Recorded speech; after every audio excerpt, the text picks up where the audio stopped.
باپ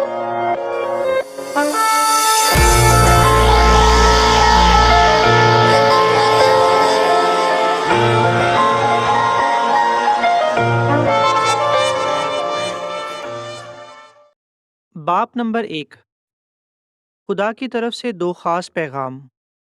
لوکا 1 باپ کی 5 سے 33 آیتیں۔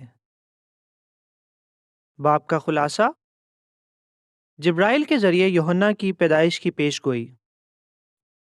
جبرائیل نے مریم کو یسوع کی پیدائش کے بارے میں بتایا۔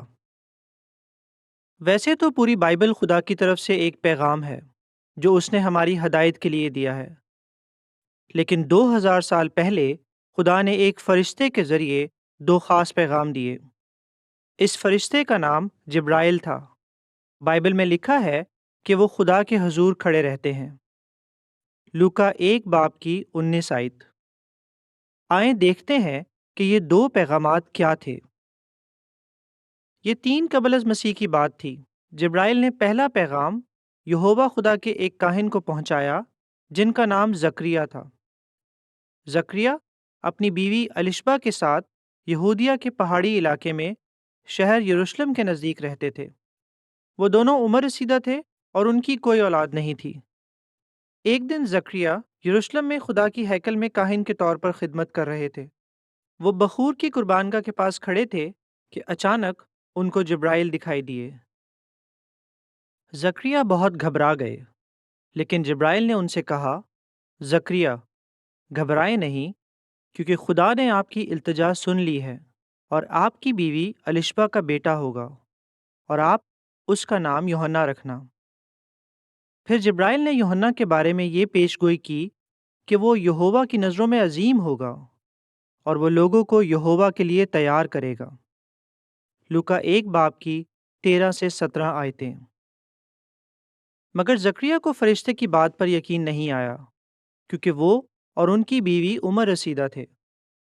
یہ دیکھ کر جبرائیل نے کہا، آپ نے میری باتوں پر یقین نہیں کیا، اس لیے دیکھیں آپ گونگے ہو جائیں گے اور اس وقت تک کچھ نہیں بول سکیں گے جب تک یہ سب باتیں پوری نہ ہوں۔ لوکا 1 باپ کی 20 آیت۔ اتنے میں باہر کھڑے لوگ حیران ہو رہے تھے کہ زکریا کو ہیکل میں اتنی دیر کیوں ہو رہی ہے۔ آخرکار جب زکریا باہر آئے تو وہ بول نہیں سکے اور اشاروں میں لوگوں سے باتیں کرنے لگے۔ اس سے لوگوں کو پتہ چل گیا کہ انہوں نے ہیکل میں ضرور کوئی رویا دیکھی ہے۔ جب ہیکل میں زکریا کی خدمت کی مدت ختم ہو گئی تو وہ گھر چلے گئے۔ اس کے کچھ عرصے بعد زکریا کی بیوی الشبہ حاملہ ہو گئیں۔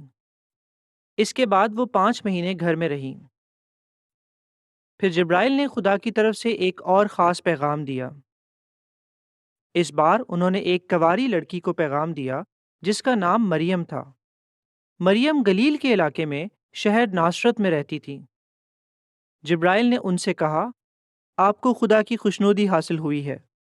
پھر انہوں نے کہا، دیکھیں آپ حاملہ ہوں گی اور آپ کا بیٹا ہوگا، اور آپ اس کا نام یسوع رکھنا۔ وہ عظیم ہوگا اور خدا تعالیٰ کا بیٹا کہلائے گا، اور وہ یعقوب کے گھرانے پر ہمیشہ تک بادشاہ کے طور پر حکمرانی کرے گا، اور اس کی بادشاہت کبھی ختم نہیں ہوگی۔ لوکا 1 باپ کی 30 سے 33 آیتیں۔ بلا شبہ یہ جبرائیل کے لیے بڑے اعزاز کی بات تھی کہ انہیں یہ دو خاص پیغام پہنچانے کا شرف ملا۔ جوں جوں آپ آگے پڑھیں گے، آپ جان جائیں گے کہ یہ پیغام اتنے اہم کیوں تھے۔ دہرائی کے لیے سوال: خدا کی طرف سے دو اہم پیغام کس نے پہنچائے؟ یہ پیغام کن کو دیے گئے؟ آپ کے خیال میں ان پیغامات پر یقین کرنا اتنا مشکل کیوں تھا؟